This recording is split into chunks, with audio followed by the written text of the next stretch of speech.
Hi ಎಲ್ರಿಗೂ ನಮಸ್ಕಾರ. So ನಾನಿವತ್ತು ಮೋಟೋ ವೆಬ್ ಕಡೆಯಿಂದ ನನ್ನ LS2 ಹೆಲ್ಮೆಟಿಗೆ ಗೋಪ್ರೋ ಚಿನ್ ಮೌಂಟ್ನ ಆರ್ಡ್ರ್ ಮಾಡಿದ್ದೆ. ಸೊ ಇದು ಸ್ಪೆಸಿಫಿಕ್ ಆಗಿ ಈ ಹೆಲ್ಮೆಟ್ಗೆ ಅಂತಲೇ ಮಾಡಿರ್ತಾರೆ. ಸೊ ಇದು 3D ಪ್ರಿಂಟೆಡು.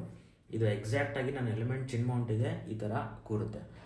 ಸೊ ಇದರಲ್ಲಿ ಏನೇನು ಕೊಟ್ಟಿದ್ದಾರೆ ಅಂದರೆ ಒಂದು 3x2 ಕನೆಕ್ಟರ್ ಇದೆ, ಮತ್ತು ಒಂದು ಟ್ಯಾಗ್ ಮಾಡ್ಬೋದು. ಇದನ್ನು ನೀವು ಥ್ರೆಡ್ ಕೊಟ್ಟಿದ್ದಾರೆ. ಸೊ ಅದು ಬಿಚ್ಚಿದ್ರು ಕೆಳಗಡೆ ಬಿದ್ದೋಗದೆ ಇರೋ ಥರ ಟ್ಯಾಗ್ ಮಾಡ್ಬೋದು. ಇನ್ನೊಂದು ಆಲ್ಕೋಹಾಲ್ ಸ್ವ್ಯಾಬ್ ಇದೆ. ಸೊ ಇದನ್ನು ಅಪ್ಲೈ ಮಾಡಿಬಿಟ್ಟು ಆಮೇಲೆ ಚಿನ್ ಮೌಂಟ್ನ ಹಾಕ್ಬೋದು. ಇನ್ನೊಂದು ಪ್ರೊಬೆನ್ ಸೊಲ್ಯೂಷನ್ ಅಂತ, ಇದು ಎಕ್ಸ್ಟ್ರಾ ಬರುತ್ತೆ. ಸೊ ಇದನ್ನು ಅಪ್ಲೈ ಮಾಡೋದ್ರಿಂದ ಆ ಚಿನ್ ಮೌಂಟು ಇನ್ನೂ ಗಟ್ಟಿಯಾಗಿ ಕೂತ್ಕೊಳ್ಳುತ್ತೆ. ಸೊ ಇದನ್ನು ಯಾವ ಥರ ಇನ್ಸ್ಟಾಲ್ ಮಾಡೋದು ಅಂತ ಈಗ ನೋಡಿ. ಸೊ ಈ ಆಲ್ಕೋಹಾಲ್ ಸ್ವ್ಯಾಬಿಂದ ಇದನ್ನು ಕ್ಲೀನ್ ಮಾಡ್ತಾ ಇದ್ದೀನಿ.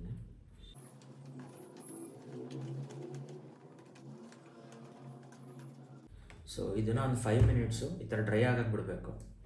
ಸೊ ಇವಾಗ ಹೆಲ್ಮೆಟ್ನ ನಾವು ಆಲ್ಕೋಹಾಲ್ ಸ್ವ್ಯಾಬಿಂದ ವೈಪ್ ಮಾಡಿದ್ವಲ್ಲ, ಅದು 5 ಮಿನಿಟ್ಸ್ ಆಗಿದೆ, ಅದು ಡ್ರೈ ಆಗಿದೆ. ಸೊ ಇವಾಗ ಇದಕ್ಕೆ ನಾವು ಈ ಪ್ರೊಬೆನ್ ಸೊಲ್ಯೂಷನ್ ಅಂತ ಕೊಟ್ಟಿದ್ದಾರಲ್ಲ, ಇದನ್ನು ಅಪ್ಲೈ ಮಾಡೋಣ. ಸೊ ನಾನು ಈ ಕ್ಲಾತ್ ಯೂಸ್ ಮಾಡಿ ಇದನ್ನು ಅಪ್ಲೈ ಮಾಡಿ.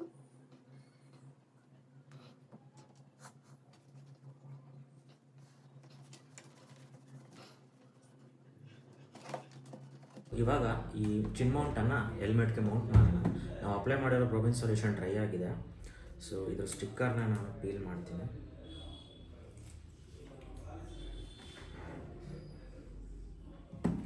ಸೊ ಇದನ್ನು ಕರೆಕ್ಟ್ ಪೊಸಿಷನಲ್ಲಿ ಇಟ್ಕೊಂಡು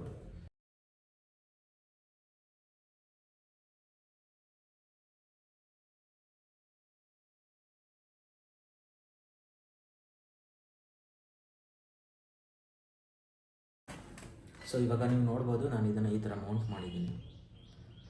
ಸೊ ಇದನ್ನು ನೆಕ್ಸ್ಟ್ ಒಂದು 24 ಅವರ್ಸ್ ಇದೇ ಥರ ಬೇಡ, ನಾವು ಬಿಫೋರ್ ಗೋಪ್ರೋ ಮೌಂಟ್ ಮಾಡೋದು ಮುಂಚೆ. ಸೊ ಇದು 24 ಅವರ್ಸ್ ಆಗಿದೆ ನಾನು ಹೆಲ್ಮೆಟ್ನ ಮೌಂಟ್ ಮಾಡಿ. ಸೊ ನಾನು ಆಲ್ರೆಡಿ ಇದಕ್ಕೆ DJI ಅಡಾಪ್ಟರ್ ಹಾಕಿದ್ದೀನಿ. ಸೊ ಈ ಒಂದು ಅಡಾಪ್ಟರ್ನ ನಿಮಗೆ ಮೋಟೋ ವೈಬಿಂದನೇ ಕೊಡ್ತಾರೆ. ನಾನು ಅದಕ್ಕೊಂದು ಕ್ಲ್ಯಾಂಪ್ ಹಾಕಿದ್ದೀನಿ. ಸೊ ನೋಡ್ಬೋದು ಇದು ಯಾವ ಥರ ಕಾಣಿಸ್ತಿದೆ ಅಂತ. ಸೊ ಈ ಥರ ಬರುತ್ತೆ. ಸೊ ನಾನು ಥ್ರೆಡ್ ಅಂತ ಹೇಳ್ತಿದ್ನಲ್ಲ, ಈ ಥ್ರೆಡ್ಡನ್ನು ನಾನು ಇಲ್ಲಿಗೆ ಒಂದು ಕಟ್ಬಿಟ್ಟು ಇಲ್ಲಿ ಒಳಗಡೆ ನಾನು ಮೌಂಟ್ ಮಾಡಿದ್ದೀನಿ. ಇಲ್ಲಿ ನೋಡ್ಬೋದು ನಿಮಗೆ. ಸೊ ಇಲ್ಲಿ ಒಂದು ಅದನ್ನು ಸ್ಟಿಕ್ ಮಾಡಿ ನಾನಿಲ್ಲಿ ಮೌಂಟ್ ಮಾಡಿದ್ದೀನಿ. ಸೊ ಇನ್ ಕೇಸ್ ಈ ಎಂಟೈರ್ ಸೆಟಪ್ ಏನಾದರೂ ಬಿಚ್ಕೊಂಡ್ರು ಅದು ಕೆಳಗಡೆ ಬಿದ್ದೋಗಲ್ಲ. ಸೊ ಅದು ಇಲ್ಲೇ ನಿಂತ್ಕೊಳ್ಳುತ್ತೆ. ಸೊ ಅದೇ ಒಂದು ರೀಸನ್ನು. ಸೊ ಇವಾಗ ಇದಕ್ಕೆ ನಾನು ಕ್ಯಾಮ್ರಾನ ಮೌಂಟ್ ಮಾಡ್ತೀನಿ.